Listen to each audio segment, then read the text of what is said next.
একদিন সন্ধেবেলায় হঠাৎ প্রচণ্ড ঝড় বৃষ্টি শুরু হয়। আর কাকতালীয়ভাবে সেদিন এই গ্রামের রাখাল কানাইয়ার একমাত্র বাছুর ধবলি বাড়ি ফেরে না। তাই ঝড় বৃষ্টি মাথায় নিয়ে কষ্ট করে সে অন্ধকারে ধবলিকে খুঁজতে বেরিয়েছে। খুঁজতে খুঁজতে শেষ শ্মশানের ধারের শেওড়া গাছের তলায় এসে পৌঁছেছে। কই গেলি রে বাবা? উফ, আজকে এই ঝড় বৃষ্টির মধ্যেই তোকে হারিয়ে যেতে হলো রে। আহারে, এই ঝড়ের মাথায় ছাতা ঠিক ঠেকছে না রে বাবা।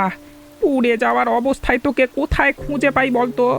এদিকে এই বাছুরটা ছাড়া তো আমার আর বিশেষ কিছু সম্বল নেই। আয় বাবা, ফিরে আয়, ফিরে। হ্যাঁ?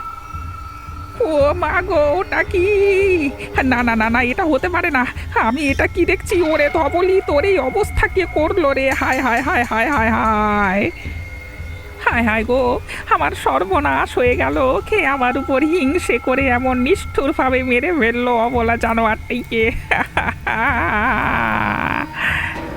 এই রাতে আমার আস্তানায় এসে কে কান্নাকাটি করে বিরক্ত করছে আমাকে?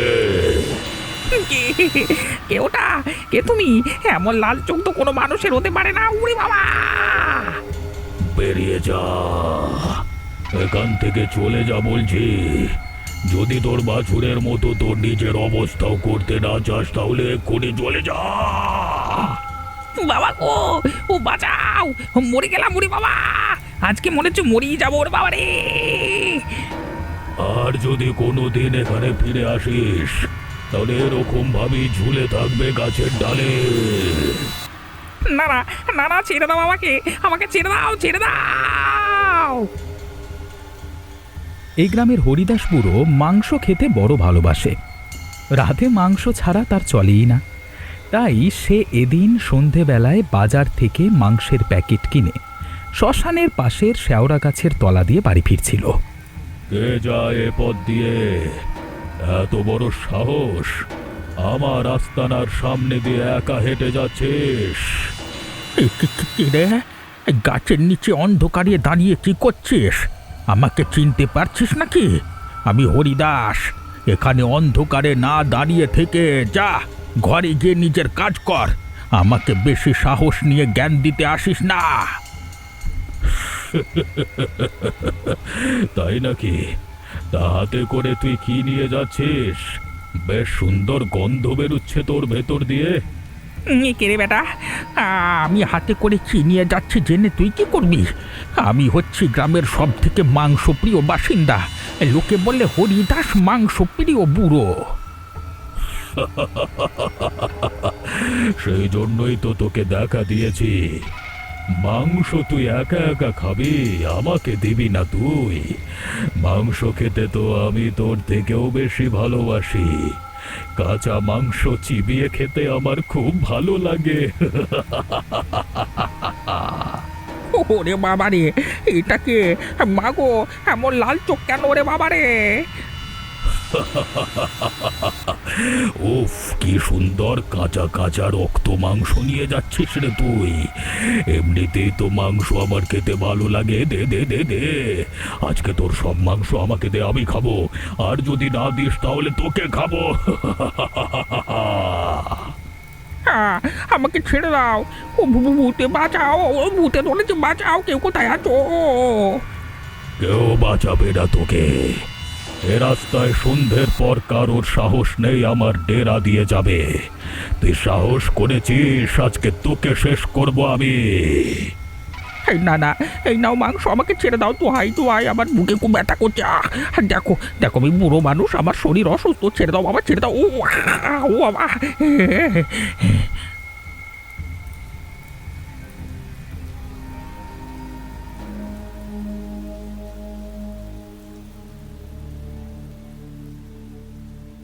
কি হয়েছে দাদু? শুনলাম তোমার শরীর খারাপ, তাই সবাই মিলে দেখতে এলাম তোমাকে। বাবা রে, তোরা এসেছিস?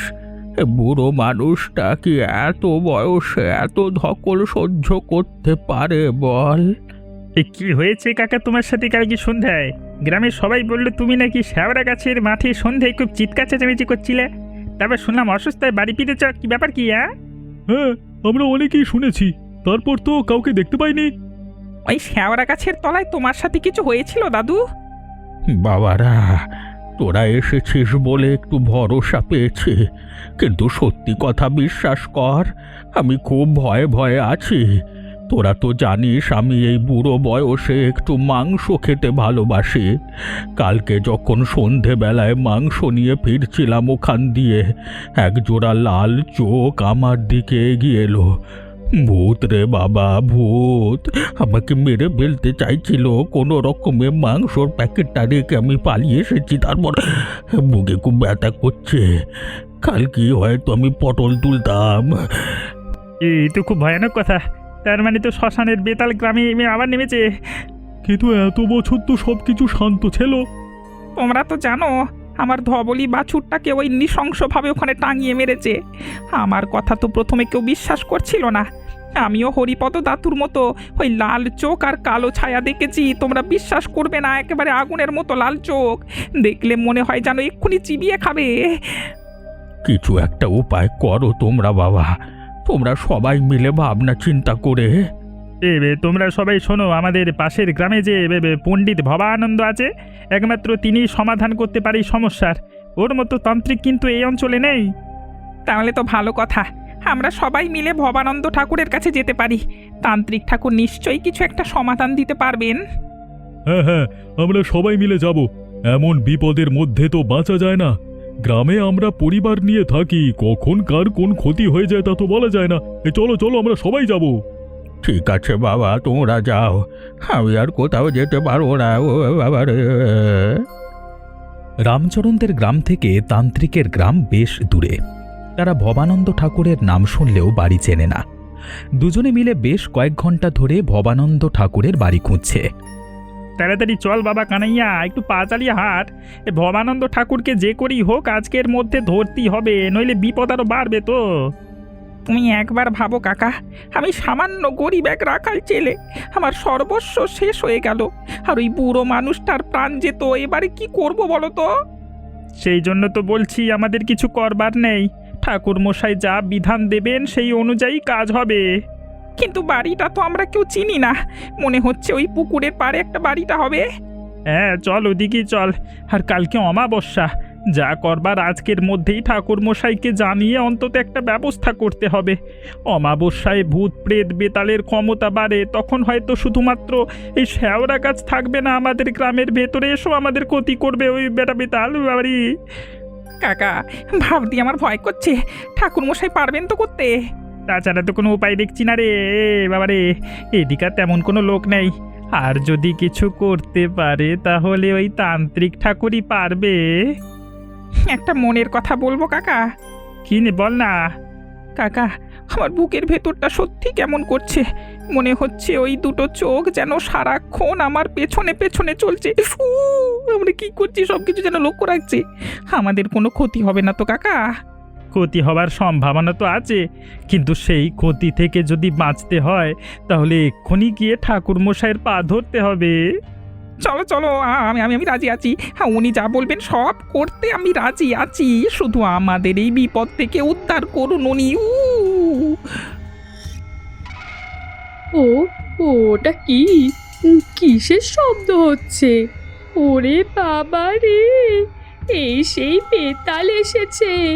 গ্রামে যাকে নিয়ে কথা হচ্ছিল, ওরে বাবা রে, বাঁচাও! কে বাঁচাবে তোকে? আমার হাত থেকে কাউকে বাঁচানোর ক্ষমতা কারোর নেই। তোকে শেষ করে ফেলবো। তুমি আমার কিচ্ছু করতে পারবে না। আমার স্বামী তোমাকে শায়েস্তা করার জন্য তান্ত্রিক ডাকতে গেছেন। সে ফিরে আসলেই তোমার খেলা শেষ হয়ে যাবে। কি বললি? তান্ত্রিক? আমাকে শায়েস্তা করবে সাধারণ এক মানুষ? আমি কোনো তান্ত্রিককে ভয় পাই না। আমি মাংস খাবো। এই গ্রামের সবার কাঁচা মাংস আমি চিবিয়ে চিবিয়ে খাবো। তোদের রক্তের স্বাদ আমার খুব ভালো লাগে। চলে যাও বলছি, চলে যাও। একদম আমার ক্ষতি করার কথা ভাববে না। আর এই গ্রামে কারোর কোনো ক্ষতি না করে চলে যাও বলছি, না হলে কিন্তু তুমি শেষ হয়ে যাবে। কে আমাকে শেষ করবে? তোর স্বামীকে যেখানে পাবো সেখান থেকে আর কোনোদিন সে ফিরে থাকতে পারবে না। তুই কি ভাবছিস আমি জানি না তোর স্বামী কোথায় গেছে? আজকে রাতে ওর খেলা শেষ করব।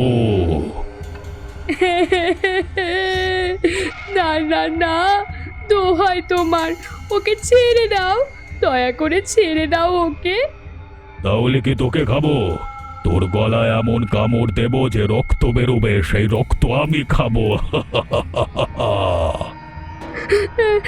না না না না গো, বাঁচাও বাঁচাও গো, বাঁচাও।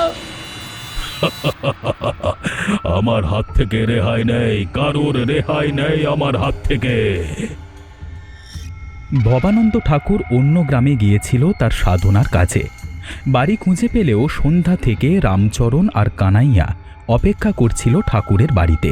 এই গভীর রাতে তারা এসে উপস্থিত হয়েছে। বাবাজি, আমরা আপনার জন্য সেই বিকেল থেকে অপেক্ষা করছি, আমাদের দয়া করুন। হ্যাঁ বাবা, পথ দেখান আমাদের। আমাদের গ্রামে বেতাল উপস্থিত হয়েছে, সবার উপরে অত্যাচার চালাচ্ছে। আমার একটা বাছুর মেরে ফেলেছে, গ্রামে হরিপদ দাদুর উপরে আক্রমণ করেছিল, কোনো রকমভাবে বেঁচে গেছে। আমাদের কোনো একটা উপায় বলুন, না হলে আমরা সবাই পটল তুলবো, মরে যাবো একে একে। ওরে বাবা! আমি আন্দাজ করেছিলাম এরকম কিছু একটা হতে পারে। ওই শেওড়া গাছের বেতাল অনেক দিন ধরেই আছে, কিন্তু সে বহু বছর শান্ত ছিল। তাহলে হঠাৎ কি করে কি হলো বাবা? আমাদের দ্বারা কি কোনো ভুল হয়েছে? হ্যাঁ, নিশ্চয় কেউ তাকে কোনো কারণে বিরক্ত করেছে, তাই সে এরকম উৎপাত করা শুরু করেছে। রামচরণ, তুই তোর বউকে বাড়িতে রেখে এসেছিস, সে হয়তো আজ রাতে কোনো রকম ভয় পেতে পারে। কি বলছেন কি? ওর যেন কোনো ক্ষতি নাই বাবা। এই বাবা, বউয়ের উপর চোখ পড়েছে। কোনো ক্ষতি হবে না, তবে কাল অমাবস্যাতেই কিছু একটা ব্যবস্থা করতে হবে। সকাল হলে চল, গ্রামে গিয়ে সবাইকে নিয়ে কিছু একটা ব্যবস্থা করা হবে।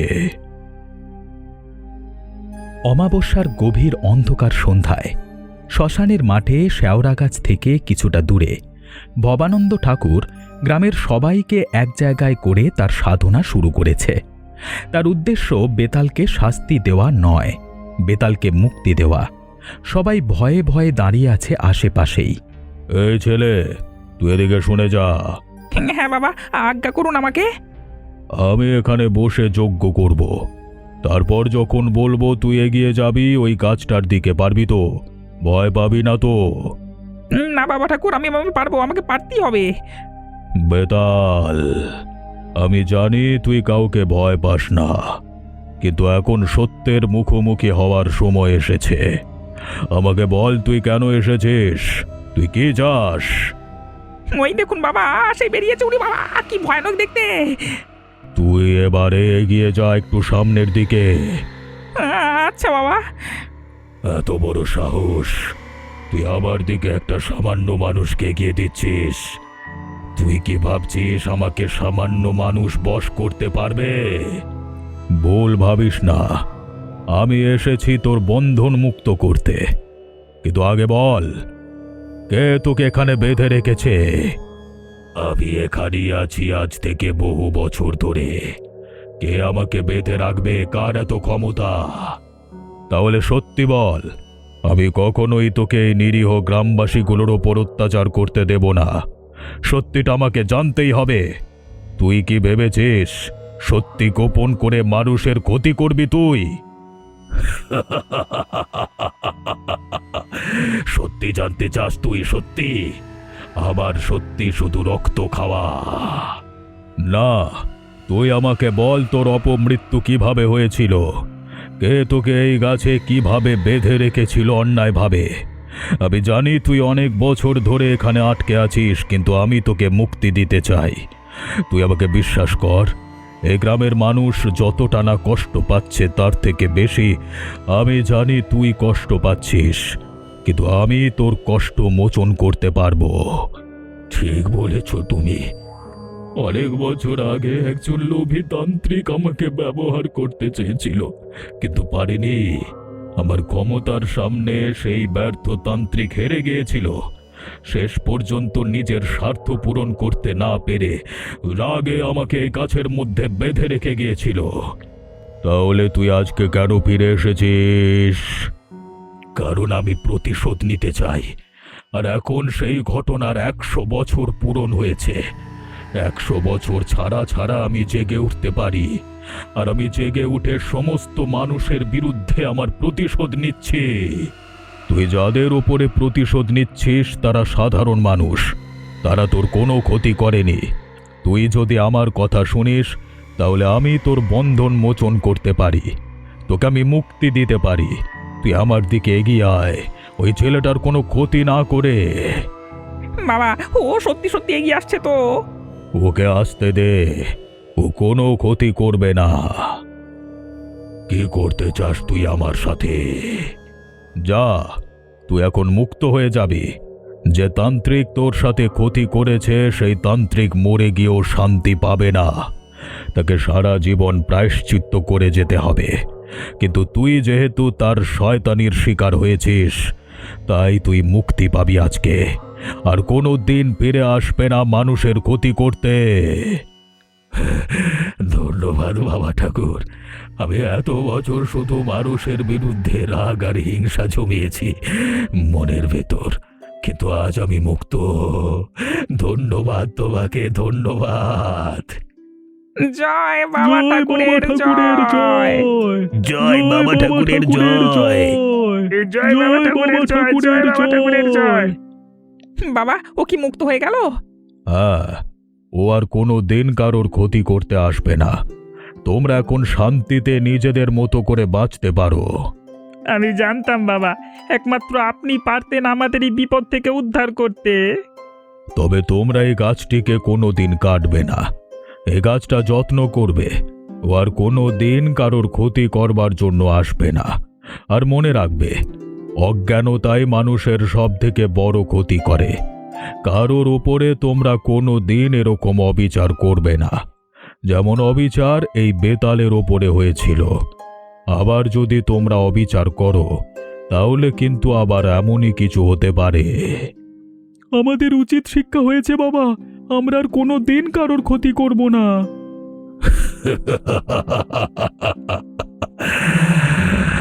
দেখলে তো তোমরা যদি কারোর কোনোদিন ক্ষতি করো তাহলে কিন্তু আমি এভাবেই প্রতিশোধ নেব।